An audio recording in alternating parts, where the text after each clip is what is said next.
Hello everybody, this is diANtinatalist and I'm at the CNN Tower and there's a beautiful, I'm going to actually show this beautiful scenery. I'm going to do a quick scan around here and it's at sunset. Look how beautiful this is. And I'm with a friend here and this is Alex and we were going to do a video on cognitive dissonance.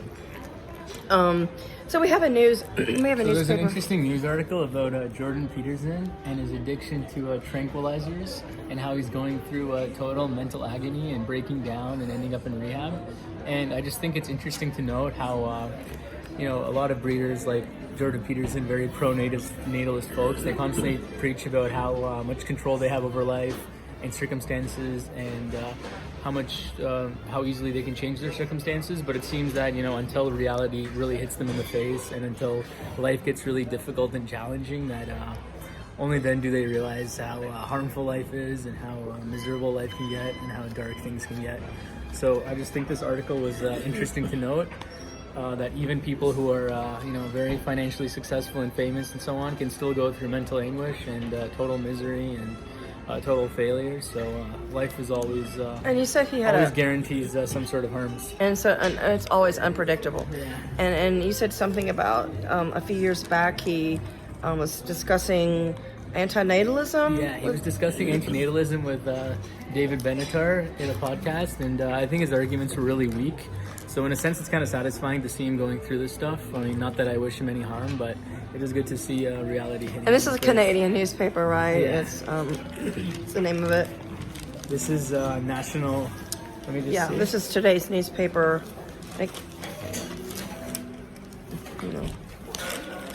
Where's the front page? Let me just find it. It's in the top here. That's the name of the newspaper right here. National Post. That's National Post Gazette. Yeah. No. So for the last 6 National months, this is what it says. For the last 6 months, he's been in horrible, unbearable discomfort. And I mean, you can talk about how much control you have over life, but certain circumstances will throw you in a state where you can't do anything and you'll just suffer.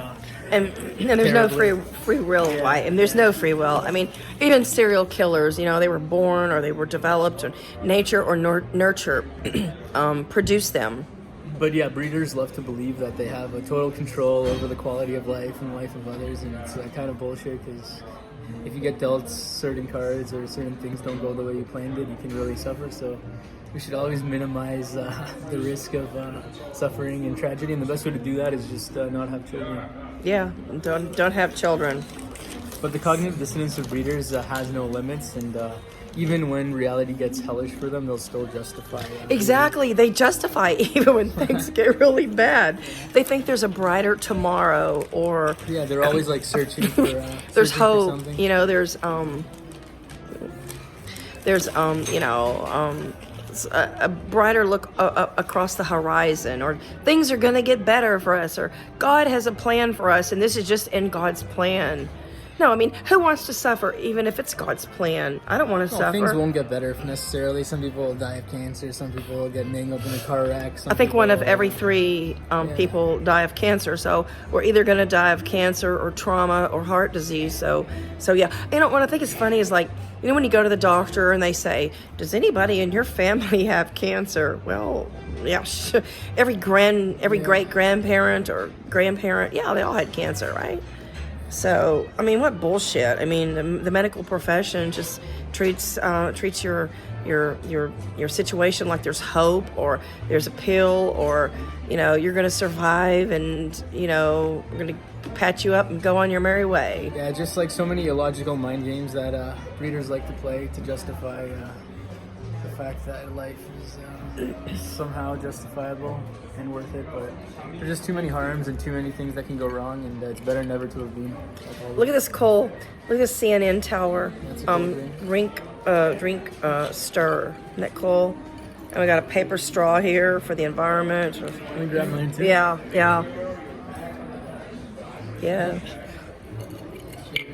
Cheers. Antinatalism and to not reproducing.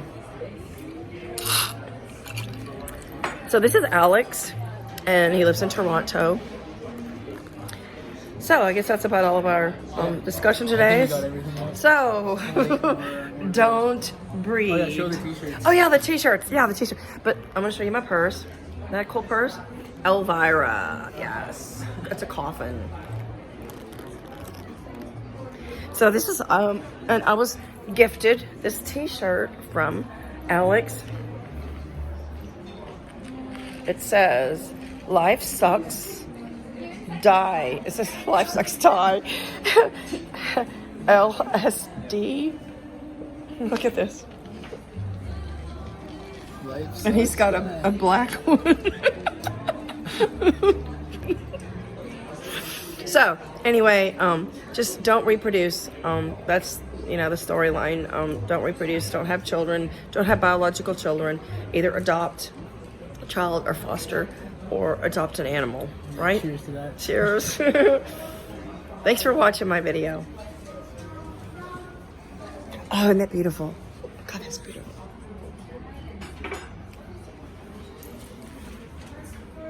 Oh, that's stunning. Oh my God.